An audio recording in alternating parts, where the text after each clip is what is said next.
This is the Science Show with Dr. Dada. It's just so nice, you cannot do without. This is the Science Show with Dr. Dada. It's just so nice, you cannot do without. Well, hello, and welcome to the Science Show with Dr. Dada on Jambo Radio Scotland, broadcasting from the city of Glasgow. Today, we're going to be going through a very, very interesting topic, and I can't wait to share it with you. The title is A Scientist, a Storm, and 72 Hours Without Sleep. What could go wrong? Da, da, da. Well, we'll get to hear all about this crazy story in a moment. But just put yourself in these shoes. Imagine you're a scientist. You've got a critical deadline. You've got a game-changing scientific demo to build. And then, bam!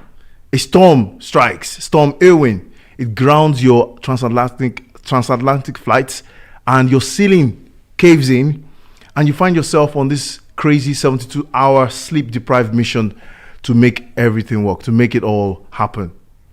Well, that sounds like a disaster, but for our guest in the studio, that's just another day in the lab, you could say. Well, our guest today is a physicist on the cutting edge of imaging technology, and today he's here to share how he turned a stormy nightmare into an engineering triumph.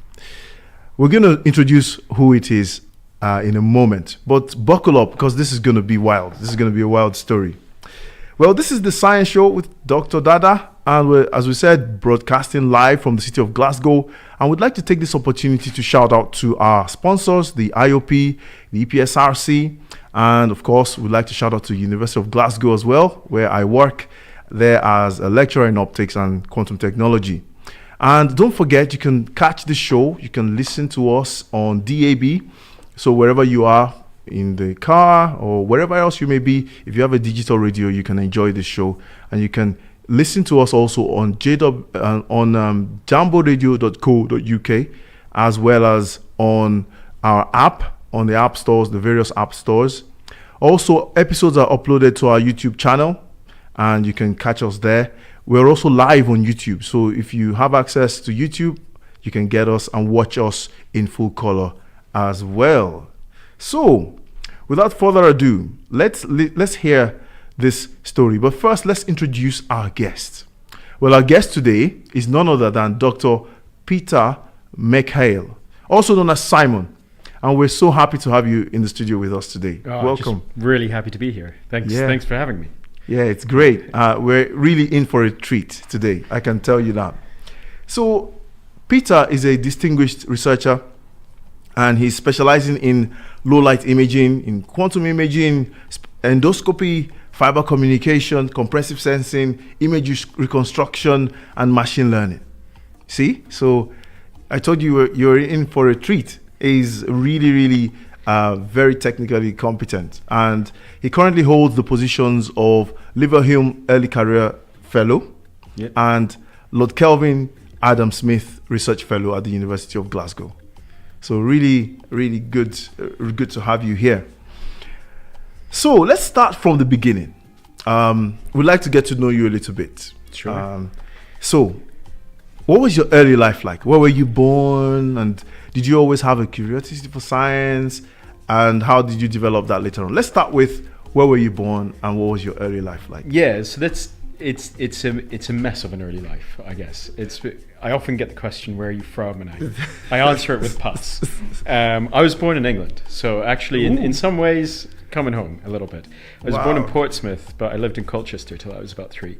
I was born to Egyptian parents, and we moved back to Egypt when I was 3, and I lived there till nearly the age of 10, so about 6 years in Cairo before we moved to New Zealand. And my schooling was largely in Dunedin. And then I moved up to Auckland, the University of Auckland, to pursue an undergraduate with honours in biomedical engineering. Then I went to Japan for an internship for 3 months, and I ended up staying there for 7 years to do a PhD and a junior research fellowship before coming here. So I've been in Glasgow for about 5 years. Wow. And in answer to the other question, if I've always had a curiosity for science, I would say yes. I was always very, very interested in science. But I think there was a pivotal moment in my life where I knew I was going to be a scientist. I see. Yeah, and so Cool. I must have been 12, and I used to do a lot of swimming. And I was on a really long swim, about a 3-kilometer swim, and you have time to think. And during that time, I thought, you know, if I'm going to do anything, I want to do something creative that adds to the knowledge of the world. And, I see. And it was kind of then when I think I started leaning towards this idea that, yeah, I'd do something at least scientific. That's fantastic. Yeah. That's really inspiring. I wonder, I've always wondered, because I thought you had the build of someone who either, you know, spends a lot of time in the gym or swims really well. So so there's an interesting story behind this as well. So I almost broke a New Zealand record on bench press. Really? A long time ago. So there was a time when I was just upper body, just and no legs. So for my weight class, I could push a lot of weight only on bench and on nothing else. I see. And so I think I was off it by half a kilo. Wow. But then exams came. I was in the first year of university. I was in medicine in Dunedin, and I ended up staying at home to study, so I wasn't at the gym. But the reason I ended up that shape was there was a friend of mine who was quite lanky, and he was doing a lot of karate and some martial arts, and he said for one of his exams he had to do 100 push-ups. I see. And I said, Nick, really, 100 push-ups? That's a lot, you know. And I went home. I was maybe 14, 15. I see. And I went home and I tried, and I got to 20. And so I said, okay, I'm going to do this every night until I get to 100 in a row comfortably. And I think for 4 years, and these are the 4 years where, you know, like you're going through your growth spurts, you have all sorts of growth hormone in your body, that I was doing push-ups every night. Pretty relentlessly. So I think that's kind of where that's likely where it came from. That and a lot of water polo, I guess, when I was younger. But wow, that's amazing. I used to when I was in Nigeria, I used to have a friend who also has that build, and he's like Olympic level, Olympic level swimmer as well. So you kind of reminded me of him, you know. Oh right, no way. Yeah. Okay, maybe it is the swimming then. That's, it could be, a bit of both, you know. Yeah, a bit of both. Oh, that's nice. So we're gonna hear a little bit more about the moments that made you realize, oh, this is what I want to do. I want to be a scientist. Yeah. So you said it was something to do with the long swims that you did. So how long was each swim? Normally it wasn't this long. That particular one, it wasn't actually. We used to go for training 2 or 3 times a week, and in total you do something like about 3 kilometers. I see. But I think training was off for a while, and my parents were like, "You should go anyway because you don't want to fall behind." And I went, and I didn't come up. Like, you do drills and different strokes and some sprints and things like that, but we didn't do any. I didn't do any of that. I just got in the water and started doing laps. And my goal was to hit 3 kilometers, but I mean, you lose count at that point, and so just every time I lost count, I took the smaller number. So I think I was maybe up to about 3.3 by the end of it. But you have this time, and during this time I started thinking, I was like, why am I doing this? It's exhausting, and it's kind of a little bit boring, if anything. I'm just going back and forth in a pool, like doing laps. And you say, well, why do you do anything? Why do you study so hard at school? You know, like I was reasonably high up in my class, but I thought, you know, the other people who are in my class, they're going to do well for themselves as well, and they'll likely have okay careers. And you say, well, I mean, you can make the argument that you do this because one day I want to get into a good university, and the good university might lead to a nice job, and you know that might make me settle into a nice life and retirement eventually. But I thought, well, what do you do with this work? And I thought, well, if I learn something, then I could teach the next people, and I think there's great value in this. Or if I learn something, I could help people, you know, be a doctor, be any service member for the world. But I thought the thing that brings in new information, the stuff that's not recycling the stuff that we have, and that is important. I don't want to undersell it at all. But the thing that really excited me was like, maybe we can kind of push the boundaries of what we know, and the more that we know, the more we can exploit these weird loopholes in science. Like if I went to somebody 100 years ago and I said, if I got two really big magnets and I put them around you and I twisted them, then I could see through you as if I cut you in half. They'd be like, no, you can't. What are you saying? That's not what magnets do, but that's what an MRI machine is, and it's magic almost. So that was really exciting, and I think during that time, it's almost like a meditative state when you're there for a long time thinking about it. Yeah, it is, isn't it? That's great, fantastic. Thanks for sharing that with us. We're gonna learn a little bit more, in fact, a lot more about you in a moment. But let's take a little music break. We're gonna listen to a very, very interesting track by Burna Boy featuring Don Jazzy, and it's entitled Question. I will be right back.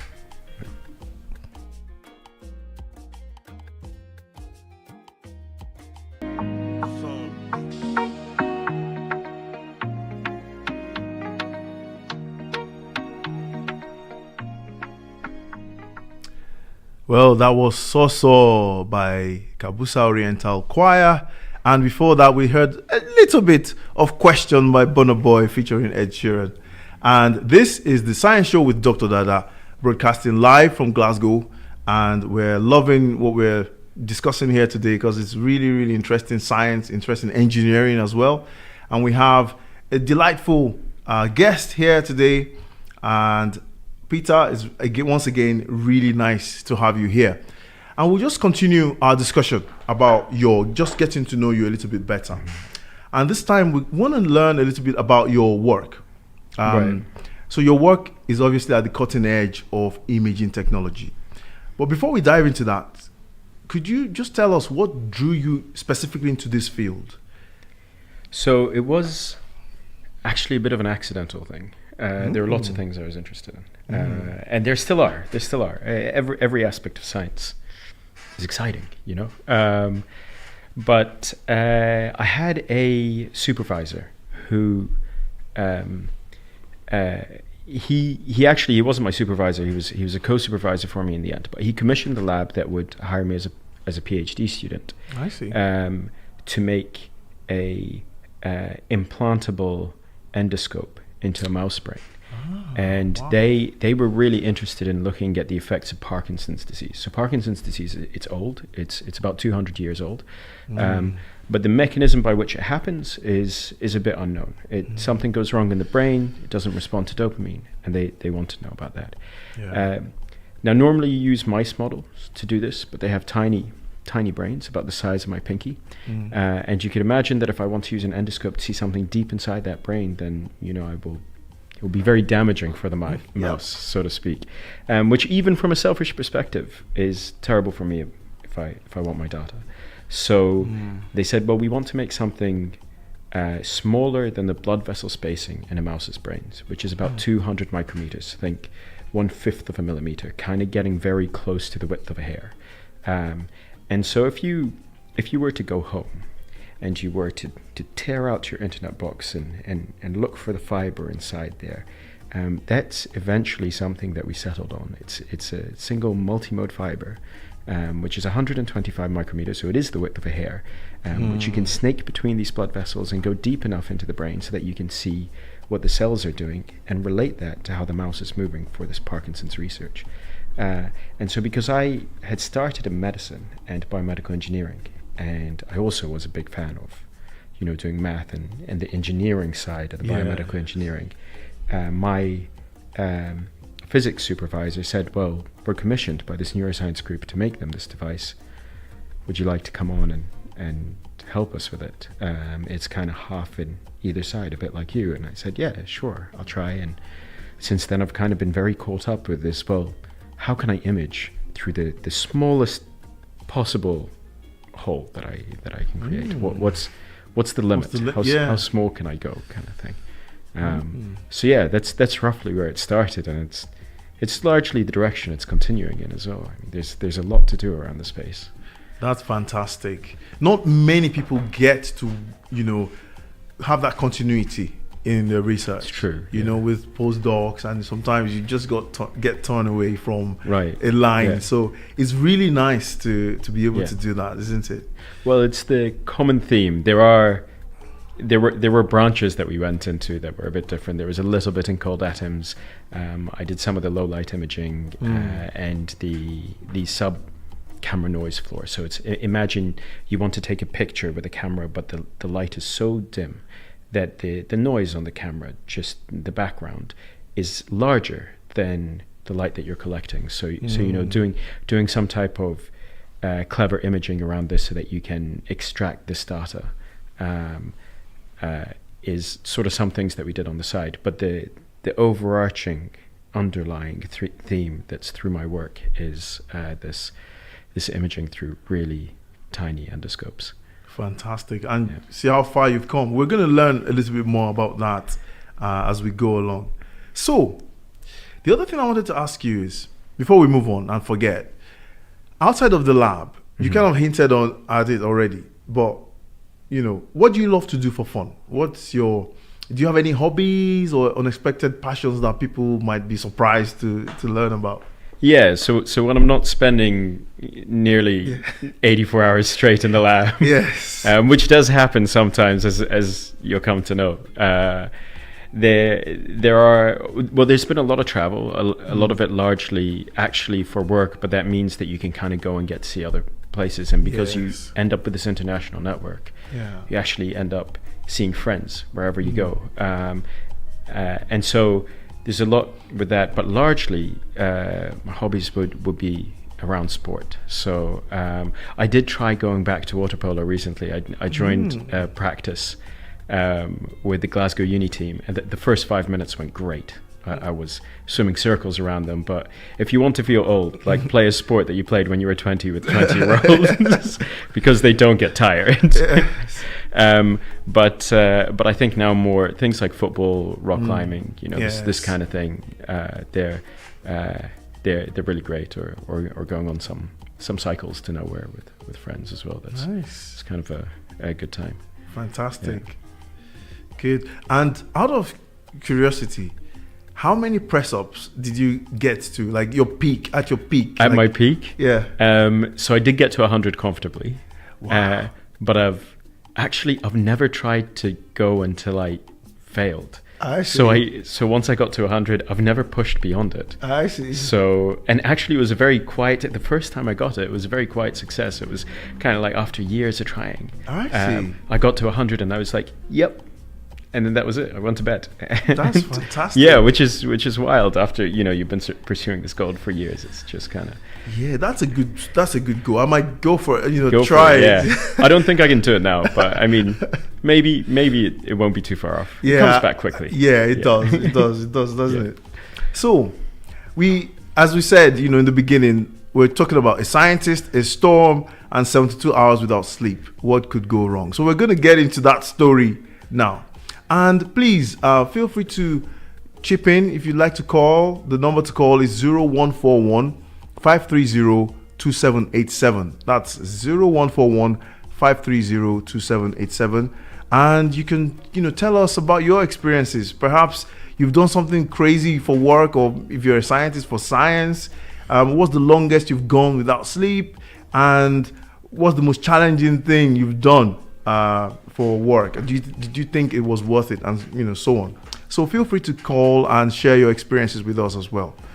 So now, over to you. The story. All right. So tell us the story. Yeah. What's this thing about 72 hours? What happened here? Right. So what happened was, I was, as I said, lots of travel in this job, and I was away in New Zealand seeing some collaborators, which is great for me because it's also a trip for me home, and it means I swap a Glaswegian winter, which could be a bit biting, for a New Zealand summer. Nice. Which is very nice. So I was very pleased about that, but I come back and I have a conference in San Francisco coming up. And at this conference, I'm giving a talk, but also we're running a workshop. And the workshops generally run as, like, you have a demonstrator on the table. Yep. And, you know, people can come and try it and you can talk about it. So I wanted to have this, like, hey, look, we can image through a needle using this fancy holographic technique. Yep. And So I was talking to my boss, and he said, well, what's the plan for the next month? And I said, well, we have this coming up. And so maybe all hands on deck, we build a new demo. Yeah. Because I need to take it there. And then we have investor meetings afterwards, and they'll want to see it. And then on top of that, I was invited to Japan afterwards to give a seminar, to give a talk as a guest lecturer in a class there. And I said, hey, look, I'll be coming back from Photonics West, so I could come back over the Pacific, and maybe I have the demo with me, and I'll show it to you guys as well. So maybe I overpromised a little bit. But in the end, we didn't end up working on it. One thing we do through the fibers is we image in 3D with pulse light. And so we were working on that system for those few weeks. And a couple of days before I was due to leave, my boss turns to me and he says, did you really think that you could have built a new demonstrator in 2 weeks? I said, all hands on deck, I could have. And he said, no. And I said, yeah. And I said, well, okay, tell me, Miles, what percentage would you have given me? And he said 2%. And I said 50. and so it's like, no, not 50, 2. And then he left. And this was Wednesday night. And I was due to fly Friday morning. Ooh. Now, we have a demonstrator on the table, and we've got another demonstrator, which another colleague is working on. Now, the one on the table is our main device, and if it gets lost in customs, it's got some fancy components in it. Didn't want to take it. The one on the table I can't take because a colleague of mine is working on it as well. I see. But I start going around the lab, looking in empty cupboards and for behind couches, for parts, for the spare parts, the ones that are discarded, that are maybe slightly broken but can be used. And eventually, Wednesday, 6 p.m., I realize I have enough parts to build this, but it's going to take a redesign. So I start redesigning, and I think, okay, between now and Friday morning, I'm going to design it, build it, 3D print all the parts I need to print, make all the circuits I need to make, saw all the bits of perspex that I have to put together, and I'm going to package it and put it in a peli case, take it as checked in on Friday morning to go. And so that whole night I was up, that entire night. And the next morning, people come into the lab, and I have not seen anything of the outside world. We live in a laser lab. It's windowless, because it has to be dark inside. Exactly. And so a colleague of mine says, hey, there's a storm warning on the afternoon, in the afternoon on Thursday. So I've been up at this point maybe close to, well, I'd started Wednesday night, so that's when I count the 84 hours from. But but I had been up at this point for nearly 30, I'd say. And so because I had the whole of Wednesday day I was awake for, and so Thursday afternoon he says there's a warning, and I say, well, how bad's the warning? He says it's about as bad as it gets. Exactly. It's a red warning, and I haven't been outside, so I think, as far as I'm concerned, the apocalypse could have happened. I wouldn't know. And so Miles runs in, my boss, and he says, okay, my flight's been cancelled. I'm catching a train down to London now because they put me on an earlier one. And another co-worker of mine, he says, like, hey, look, my flight's been cancelled and we're moving further. Now, we're not on the same flight, so I checked my flight and it's still going. So I'm like, as far as I'm concerned, I'm building till Friday morning, because Friday morning I need to get on a plane. And I was convinced by everybody. They said, hey, look, it's not going to run. It's going to be cancelled. Forget it.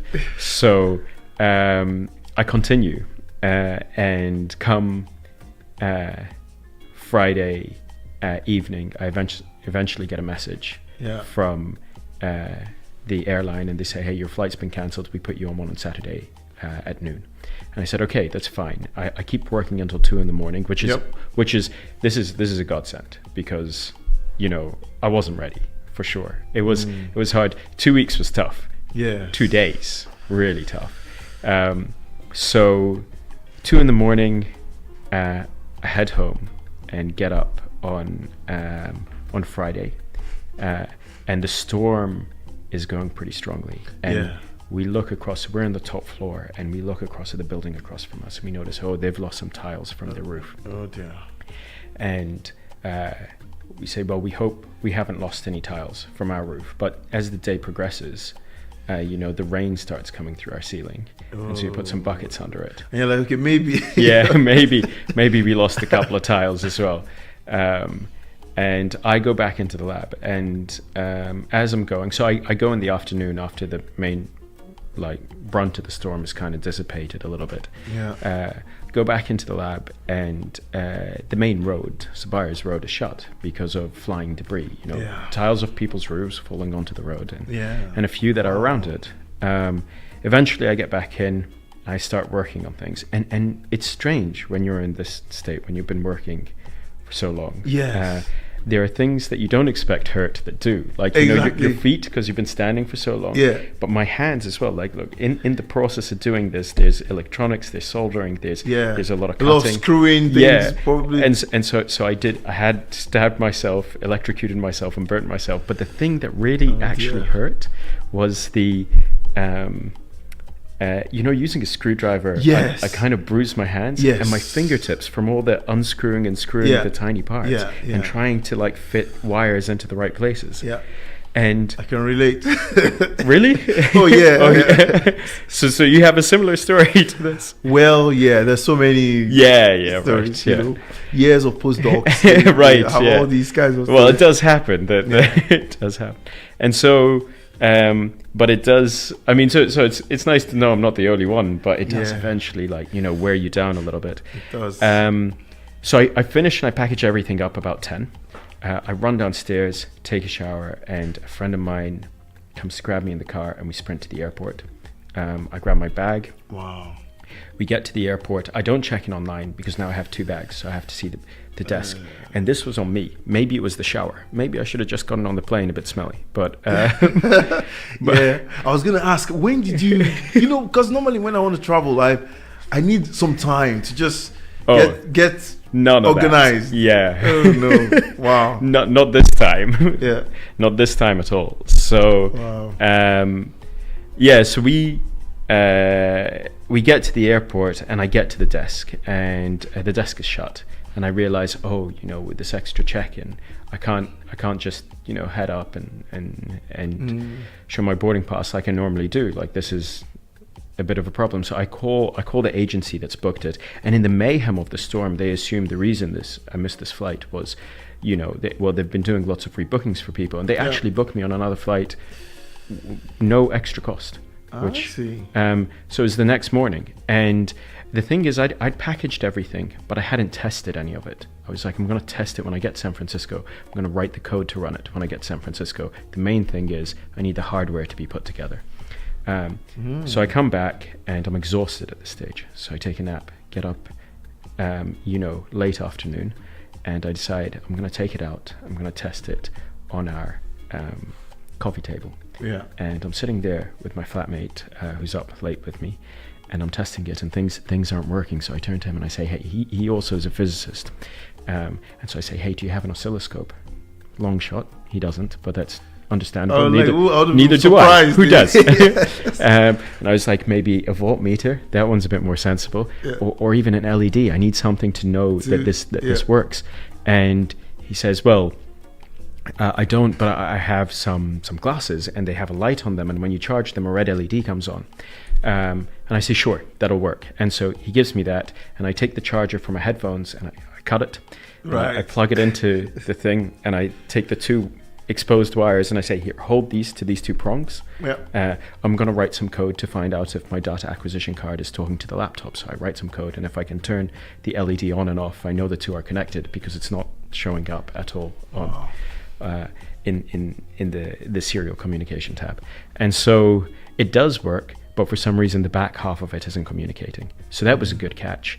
And I said, look, if it gets to 3 a.m, because my flight's at 8, if it gets to 3 a.m, we run back down to the lab, and I cannibalize a data acquisition card out of the good setup because I haven't come this far. Yeah, for nothing. And so I'm sitting there, working on the code, and my flatmate kind of gets up, and he's just standing in the corner of the room, staring at the ceiling, and he's like, "Oh, that's coming down."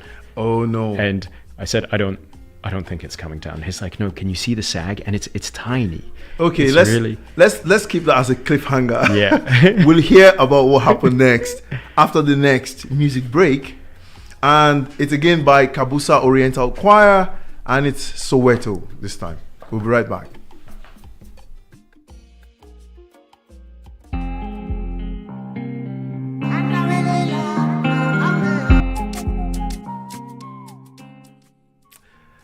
Well, that was Soweto, but the version by the Kabusa Oriental Choir. And this is the Science Show with Dr. Dada, broadcasting live from the city of Glasgow. And we'd like to take this opportunity once again to shout out to our sponsors, IOP Scotland, EPSRC. We'd like to shout out to the University of Glasgow. And in particular, we'd like to shout out to Miles, Professor Miles Paget. His name has come up a couple of times in the story that we've been following. And so we'd like to shout out to him, and also to Simon Peter's other friends and flatmates who went through this interesting adventure with him. Yeah. And so now we stopped on a cliffhanger, didn't we? Yeah. So let's take that up again. So Mark, my flatmate, standing there staring at the ceiling, and it is mild. I don't believe him. He says, it's coming down. It's like, I've seen it before. I've had a ceiling collapse on me. This is coming down. You can see the sag. And I don't want to turn around. My heart is beating out of my chest. I can't miss. Dear. I've missed 2 transatlantic flights. Yeah. I can't miss a third. The thing's not working. And so I turn to him and I say, it's nice of him to stay up with me, to help me out this time.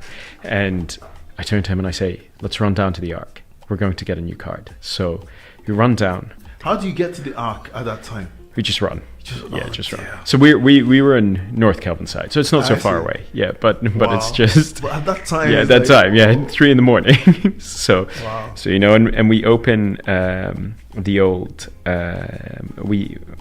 demonstrator that I built, and we take out the data acquisition card, run back up, check that everything meshes with the computer.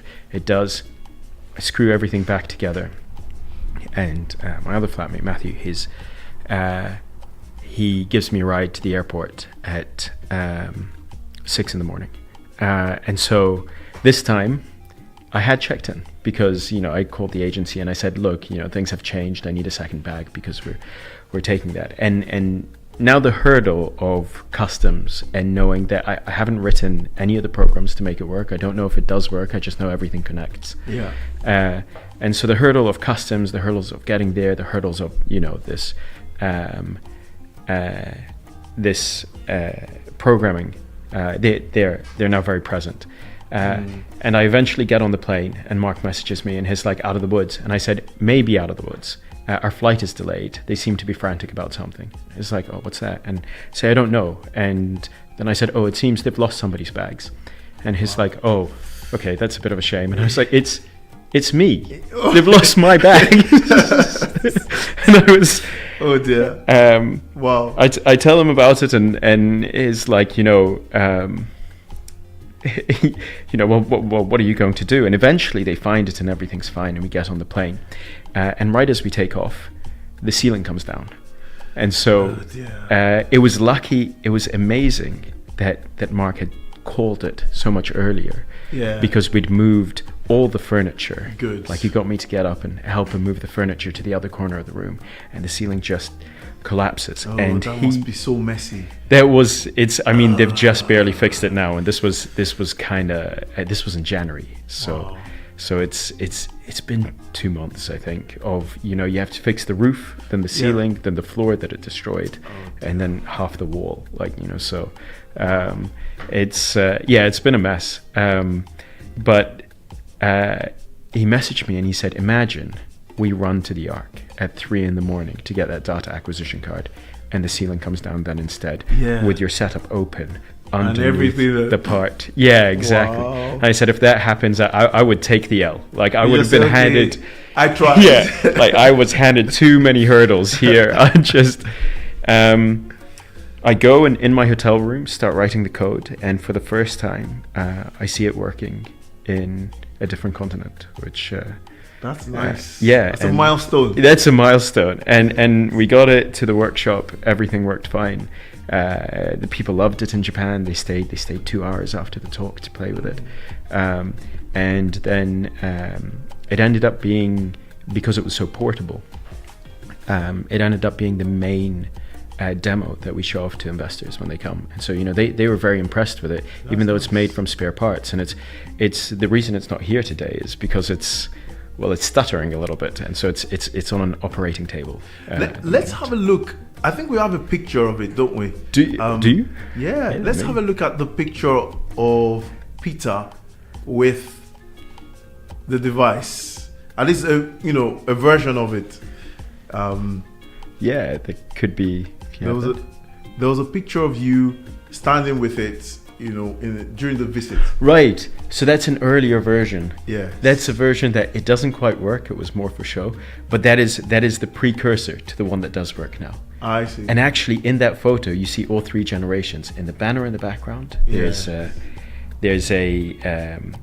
just the tip of the original endoscope, and that was a big tabletop setup. So you couldn't move it anywhere.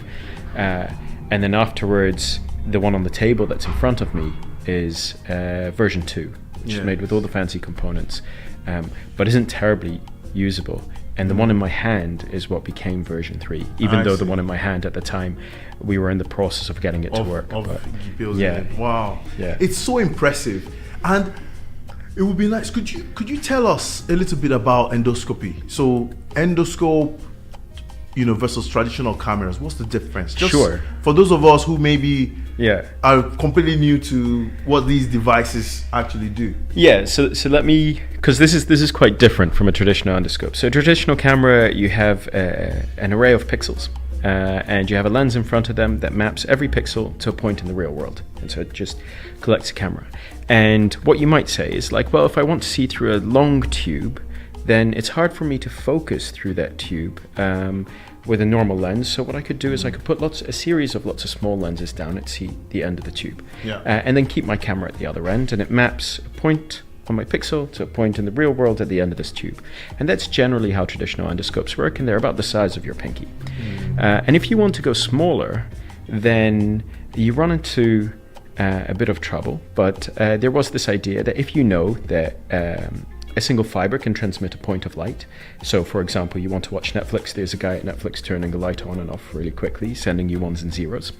So you say, okay, that's good, but that doesn't give me spatial information that I need for my image. So I could get a bundle of these and I could tie them together. And that's fine, but the pixels are a bit separated.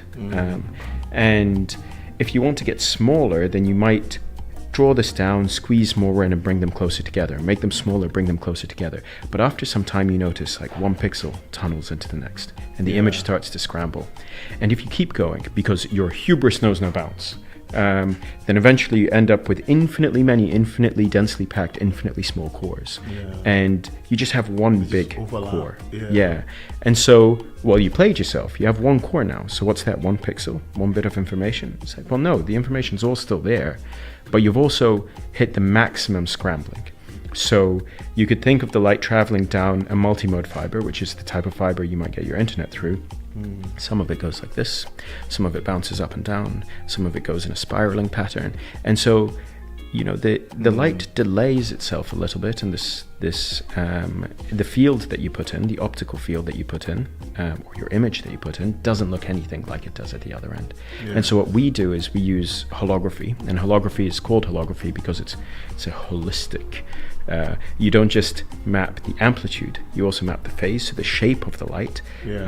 So we can shape the light in such a way that what we put in at one end would scramble in a very controlled way so that we get a point at the other end, and we scan this point really quickly and we look at the reflection, and the reflection gives us our image. Fantastic. That's fantastic, isn't it? A round of applause for for Peter for breaking it down so nicely for us. Yes, that's it. And it's just amazing that you can build a working, not just a prototype, but a working sort of prototype of a device so advanced in just 72 hours. That's under extreme conditions as well, I might add. That's pretty remarkable. I told my friend this story, and he said, is this a movie? Yeah. Because why do the stakes just elevate like this? I mean, sure, you have a deadline. What's the storm got to do with it? Why miss all the flights? But it's, it was a very, very interesting. It's a very, very remarkable, and interesting story with the storm. You know, it was really hyped, that storm, wasn't it? Yeah, it But was. it lived up to every piece of the hype. It did. It really did. It was really, really interesting time. Actually, you know what? Your work involves the use of so many tools. Very advanced, you know, physics and engineering. Oh, there it is. The image of you during that visit.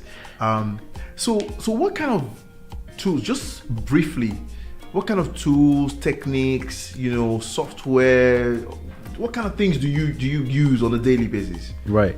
So I think if you really wanted to make this and you kind of had a bit of a weird setup at your house, you can find most of the equipment to make one of these in your home. It's unusual, but the laser that we use, it's a 780 nanometer laser, and the reason they're popular is because they used to be the wavelength that's used for DVD read-write heads. So if you have an old DVD reader, you pull it apart, you take your laser out.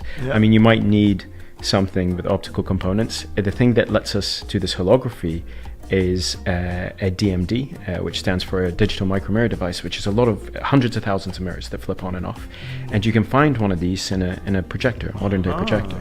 So if you have one of those at home, you could tear that open and find one of those. A lot of things being torn open, and then the final thing, which I mentioned before, is the optical fiber, which you might find in your wall somewhere. So so the main components you could find there. I mean, naturally, you know, we're running things to certain specifications that are much higher than you know, the stuff that you could find through there. But a lot of what we do, it's a relatively straightforward setup optically. It's not so different from a microscope, with something that allows us to do this phase shaping, which is the DMD. But a lot of what we do is programming, and so for that, our lab and Miles loves LabVIEW because it gives you a GUI. It's very user friendly. But you know, you name a programming language, and I've probably dabbled with it at some point. But largely, you love LabVIEW as well. Look, I promised myself I wouldn't fall in love. It's a business relationship. But I have a love-hate relationship with LabVIEW. It's good at some things, and I will give it that. But you know, it's when some of what I do is high-performance computing. So I have a very nice gaming laptop, and I use the GPU in it to do a lot of parallel computing. And so when I was back on CUDA, you know, typing in you know, a void function, I was like, now I'm doing proper programming again. So it did give me that sense from LabVIEW. But so there's a lot of computational very nice, finicky stuff. Very good. And very briefly as well, could you just reiterate what the applications are? Sure. For this device, or these kinds of devices? So the very first one I had, which I alluded to a bit at the start, was seeing deep in a mouse brain. And the reason you might want to do that is because with the best of will and the nicest 2-photon microscope you can have, you'll get about 1 millimeter into a brain before the scattering means you can't make an image. The photon is just gone in some weird direction. And so at some point you need an implant, and that implant has to be very, very small. And they really wanted to see with light because the cells that you're looking at electrochemically, if you were to use electrodes, are the same, but some of them are inhibitory. So for Parkinson's disease, you want to make sure you do the right movement. If I throw you a ball, you move to catch it, but you won't kick. So you want to make sure you also inhibit the wrong movement. And this starts to break down. And so you want to look at which cells are firing when and relate this to the movement of the mouse. And so to do this, you need to distinguish between the cells genetically. And you can do that with optical labels.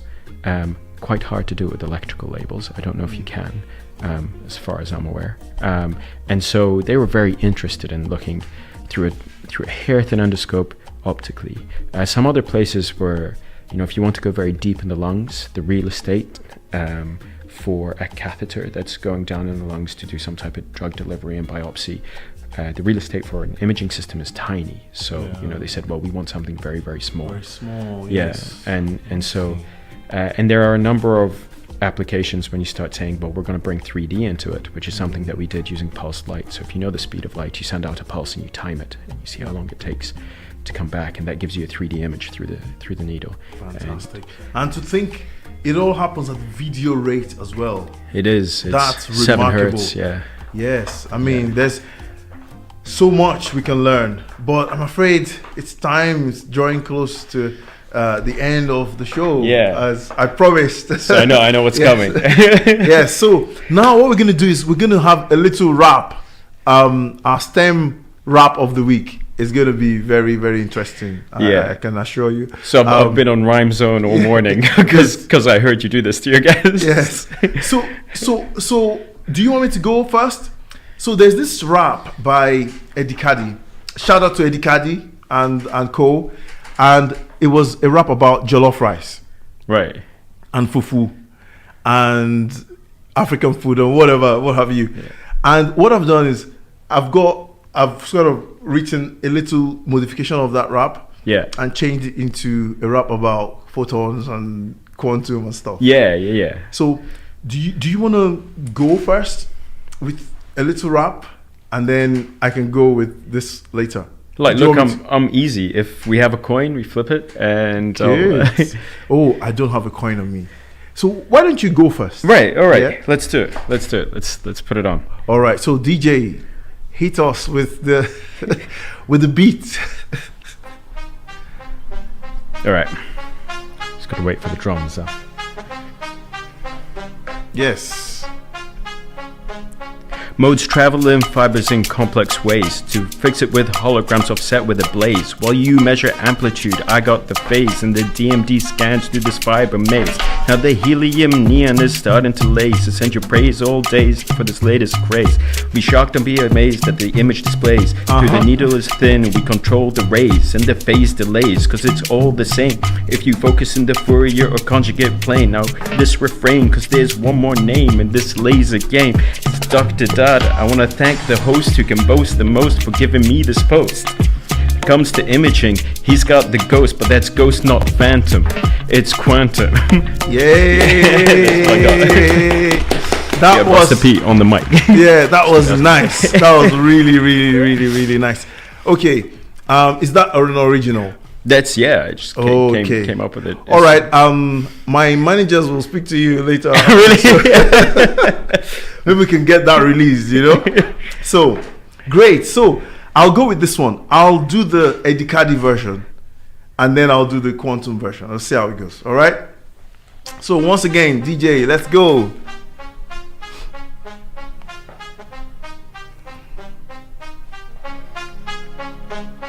Yeah.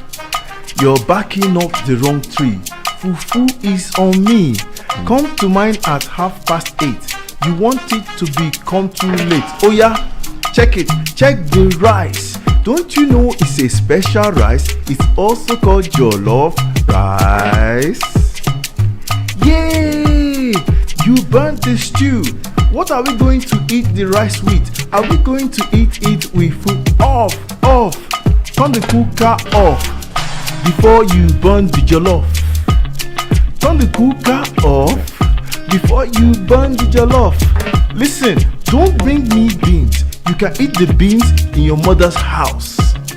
When you come to mine, bring some beef, you cook some stew. My friend, don't bring me beans. You can eat the beans in your mother's house. When you come to mine, bring some beef, we cook some stew, and so on and so forth.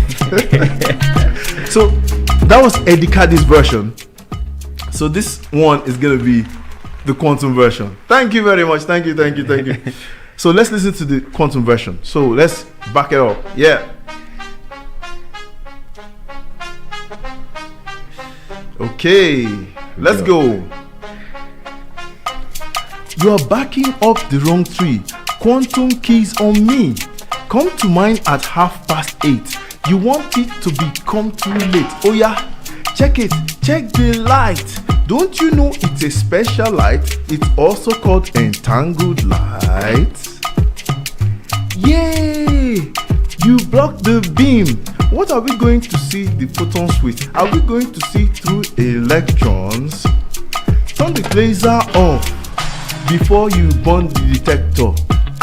Turn the laser off before you burn the detector.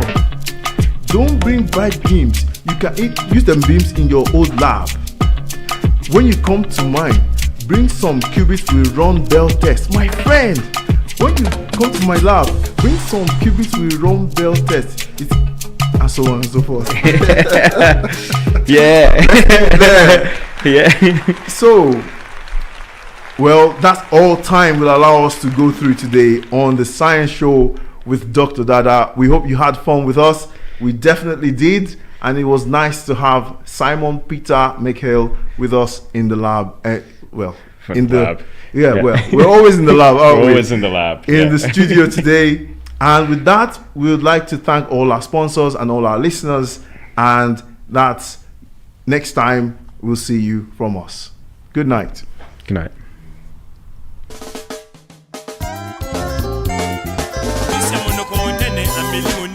Music